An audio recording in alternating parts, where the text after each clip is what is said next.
नमस्कार आदाब। आज की इस वीडियो में हम लोग देखेंगे मेटलर्जी यानी धातु कर्म चैप्टर से कुछ इंपॉर्टेंट क्वेश्चन इस साल पूछे जा सकते हैं।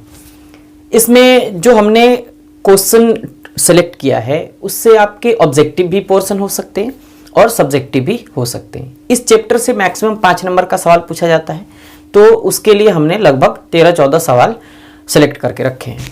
देखते हैं क्या सवाल है। पहला सवाल है हम लोगों का ऑब्जेक्टिव पोर्शन। इससे पूछा जाता है कि एल्यूमिनियम, जिंक, कॉपर और आयरन के प्रमुख अयस्कों का नाम सूत्र सहित लिखें। तो ये हो गया। दूसरा सवाल है आपका फेन प्लान विधि में अवनमक की क्या भूमिका है। डिप्रेसेंट्स अवनमक की क्या भूमिका है। ये सवाल एक बार या 2 बार शायद पूछा गया है, तो इसलिए ये रिपीटेड सवाल है।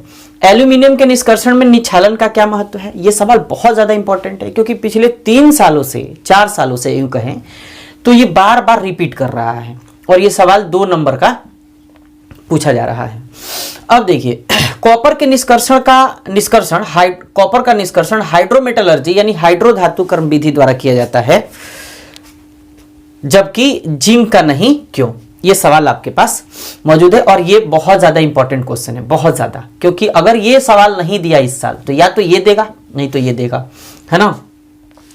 लेकिन कुछ ऐसे सवाल हैं जो टिपिकल 5 नंबर के पूछे जाते हैं, जैसे आयरन का निष्कर्षण, है ना, कॉपर का निष्कर्षण, एल्यूमिनियम का निष्कर्षण, तो उसको भी हमने सेलेक्ट कर लिया है।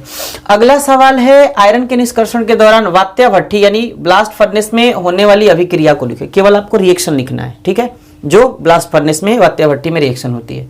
अगला क्या है, अगला क्वेश्चन है कॉपर के धातु कर्म में सिलिका की भूमिका को समझाइए। सिलिका की क्या भूमिका है, ठीक है, SiO2 जिसको कहते हैं। नेक्स्ट है निकेल शोधन की क्रिया विधि, जिसको मॉन्ड प्रोसेस कहते हैं।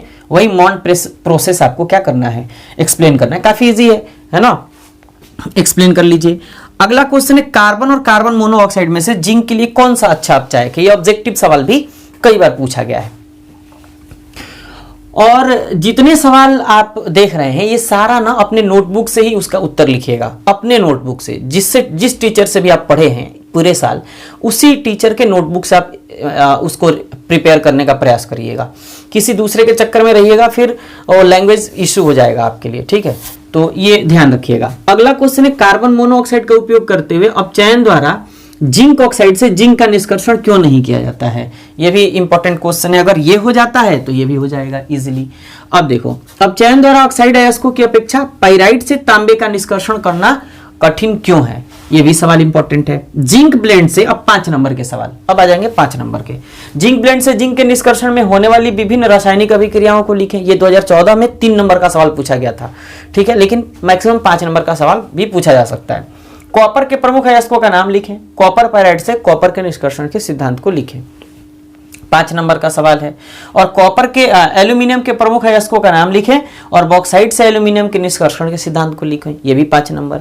अंतिम सवाल है इसका कि एल्यूमिनियम के वैद्युत धातु कर्म में ग्रेफाइट की छड़ के महत्व को लिखें। अगर ये एल्यूमिनियम का पूरा निष्कर्षण याद हो जाता है तो थर्माइट प्रोसेस में एल्यूमिनियम का जो वैद्युत धातु कर्म होता है उसमें ग्रेफाइट छड़ की भूमिका को आप इजीली समझ सकते हैं, क्योंकि उसी सिद्धांत के अनुसार हम लोग इसका क्या करते हैं, शुद्धिकरण भी, रिडक्शन भी कर लेते हैं।